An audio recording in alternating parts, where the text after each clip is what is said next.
Hello guys, कैसे हो आप सभी लोग। स्वागत है आप सभी का जीए फाइटर्स पर। आज हम बात करने वाले हैं पास्ट कंटिन्यूअस टेंस। जी हाँ दोस्तों, पास्ट टेंस के सेकंड रूप पास्ट कंटिन्यूअस टेंस की बात कर रहे हैं। आज हम पास्ट कंटिन्यूअस टेंस के पैसिव वॉइस के बारे में बात करेंगे, उसके एग्जांपल्स, उसके फार्मूला, उसके एक्टिव से पैसिव बनाने के नियम्स। अब बहुत सारी बातें हम आज करने वाले हैं, तो बने रहिए लास्ट तक बिना स्किप किए हुए। पूरी वीडियो देखिए। यदि आप कक्षा 9th 10th 11th 12th या उससे नीचे के बच्चे हैं और आपको इस बार बोर्ड के एग्जाम्स देने हैं, तो सभी विद्यार्थियों के लिए ये वीडियो लेक्चर बहुत ही शानदार होने वाला है। इससे पहले हमने अपलोड पर 4 वीडियो अपलोड करा दिया है पैसिव वॉइस का, और 14 लेक्चर्स एक्टिव वॉइस के अपलोड करा दिए हैं, जिसमें पूरे टेंसेस, पूरे एग्जांपल्स, पूरे फार्मूला का फुल डिस्कशन हुआ है। तो आप जाइए यूट्यूब पर, हमारे जीए फाइटर्स को सब्सक्राइब करिए, साथ ही साथ बेल आइकन दबाना ना भूलिए, और सारे लेक्चर्स को आराम से देखिए। एक एक करके बहुत ही शानदार होने वाला है, खासतौर से उन विद्यार्थियों के लिए जो इस बार बोर्ड एग्जाम देने वाले हैं। तो चलिए दोस्तों, बिना देरी किए हुए शुरुआत करते हैं पास्ट कंटिन्यूअस टेंस के पैसिव वॉइस के बारे में। पैसिव वॉइस, ठीक। एक्टिव से पैसिव बनाना, पैसिव वॉइस पास्ट टेंस का पास्ट कंटिन्यूअस टेंस।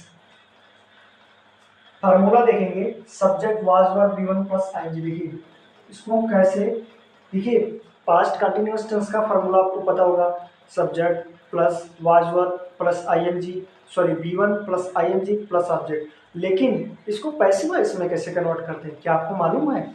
मालूम है तो कमेंट करिए, अगर नहीं मालूम है तो हमारे साथ सीखिए। सब्जेक्ट वाज या वर्ब, वाज या वर्ब, फिर V one plus I N G, फिर ऑब्जेक्ट।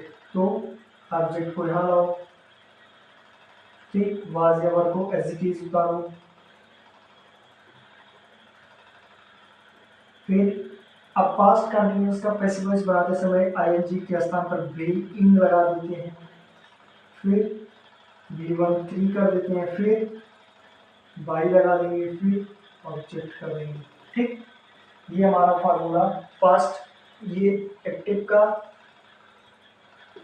और ये पैसिव वॉइस का फार्मूला रेडी। हमने पास्ट कंटिन्यूअस टेंस के फार्मूले के से पास्ट कंटिन्यूअस टेंस के पैसिव वॉइस का फार्मूला तैयार किया है। जैसे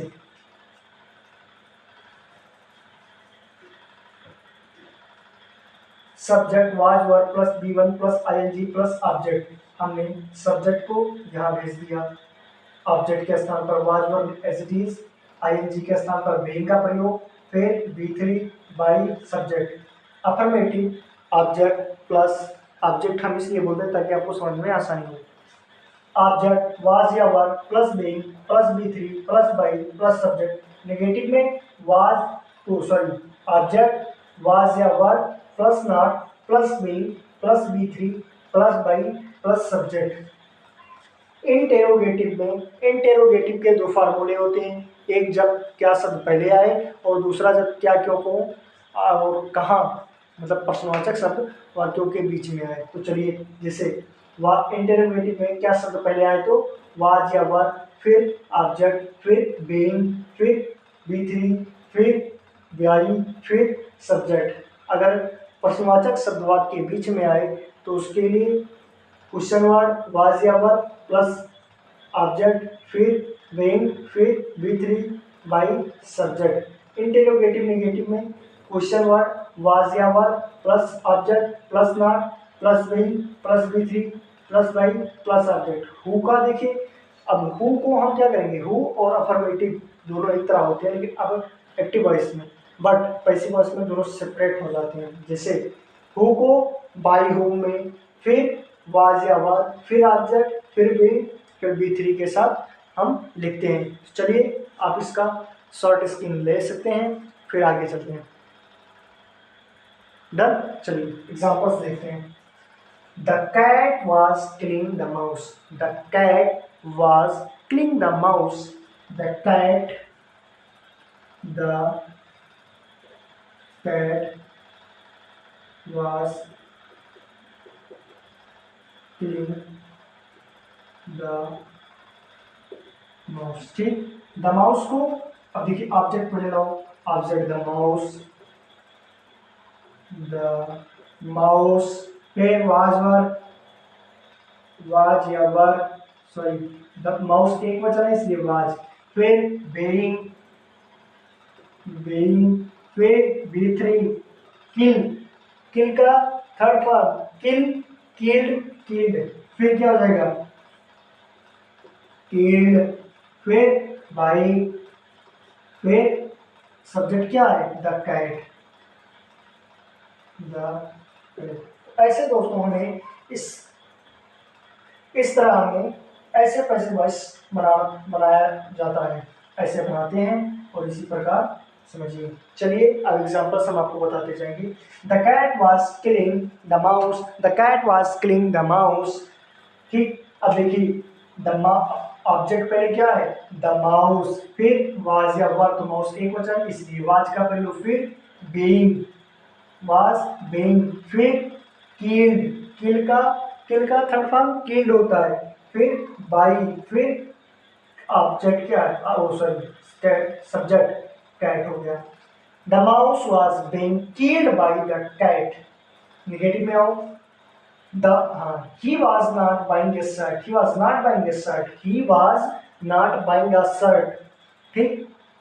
इसका पैसिव वॉइस कैसे बनाएंगे, पहले ऑब्जेक्ट लो, ये शर्ट हो गया, फिर वाज या वर, वाज लगाएंगे, शर्ट एक वचन है, फिर नॉट, फिर बीइंग, फिर बी थ्री बाई का थर्ड फॉर्म बाट, फिर बाई, फिर सब्जेक्ट ही का objective case him.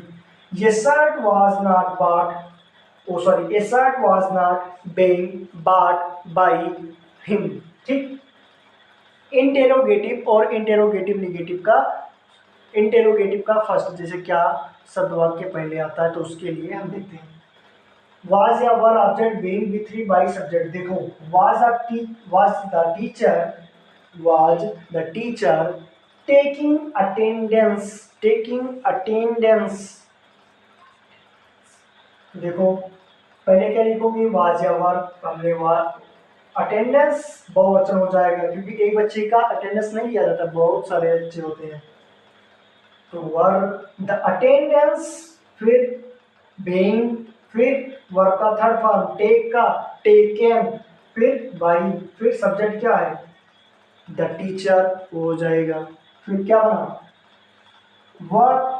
Were the attendance being taken by the teacher. अब Why was he playing with her? Why was he playing with her? अब इसका passive voice कैसे बनेगी, क्वेश्चन वर्ड वाई, फिर वाज या वर, तो हर एक वचन है इसलिए वाज का प्रयोग, फिर ऑब्जेक्टिव विथ हर, फिर बीइंग, फिर वर्ब का थर्ड फॉर्म प्ले का थर्ड फॉर्म प्लेड, फिर बाई, फिर him. Why was with her being played by him. Interrogative negative का देखो were, were, there, were, sorry interrogative negative का देखो was they not brushing their teeth, were, oh sorry was, अब वहां देखिए यहाँ was नहीं होगा वर होगा, were they not brushing their teeth, इसका पैसिव वॉइस कैसे बनाते हैं, तो वह अब देखिए क्वेश्चन वर्ड पहले ले आओ, क्वेश्चन वर्ड इसमें नहीं है, फिर was या वर, was या वर, तो देखो देयर टीथ जो है वो बहुवचन है इसलिए वर लगाया गया, वर देयर टीथ, ऑब्जेक्ट हो गया, फिर नॉट हो गया, फिर बीइंग, फिर वर्ब का थर्ड फॉर्म ब्रशिंग, तो ब्रशिंग में ब्रश फर्स्ट फॉर्म है और फिर ब्रश का थर्ड फॉर्म ब्रश्ड हो जाएगा, तो ब्रश्ड हो गया, फिर बाई, फिर ऑब्जेक्ट क्या है देम हो जाएगा, were there teeth not being brushed bye them, ठीक। हु का देखो बाई होम, वाज या वर, ऑब्जेक्ट बीइंग वर्ब का थर्ड फॉर्म, जैसे who was eating the bananas, who was eating the bananas, तो हु को बाई होम में बदल दो, फिर वाज या वर का फॉर्म वाज या वर लगाते हैं, ठीक। देखो बाई होम, फिर बनानाज है यानी बहुत सारे के लिए इसलिए हम वर लगाएंगे, तो by whom verb the bananas, फिर बीइंग और eaten, by whom were the bananas being eaten. I hope, मैं आशा करता हूँ आप सभी को पास्ट कंटिन्यूअस टेंस के पैसिव वॉइस बहुत ही शानदार तरीके से समझ में आया होगा। अगला वीडियो पाने के लिए हमारे जीएफ फाइटर्स को सब्सक्राइब करें, साथ ही साथ बेल आइकन दबाना ना भूलें। एक महत्वपूर्ण सूचना आप सभी के लिए एक और है, यदि आप इससे पहले के 4 लेक्चर पैसिव वॉइस के नहीं देखे हैं तो इस वीडियो के लास्ट में डिस्क्रिप्शन बॉक्स में एक प्लेलिस्ट दे दी जाएगी, जिसकी मदद से आप पास्ट कंटिन्यूअस टेंस से लेकर और प्रेजेंट इंडेफिनिट टेंस से पास्ट कंटिन्यूअस टेंस तक के जितने लेक्चर्स हैं आप देख सकेंगे। और एक प्लेलिस्ट एक्स्ट्रा हम अपनी तरफ से डाल देंगे जिसमें एक्टिव वॉइस आपको बहुत ही शानदार तरीके से समझाया गया है। चलिए दोस्तों, मिलते हैं अगले वीडियो में, तब तक के लिए जय हिंद।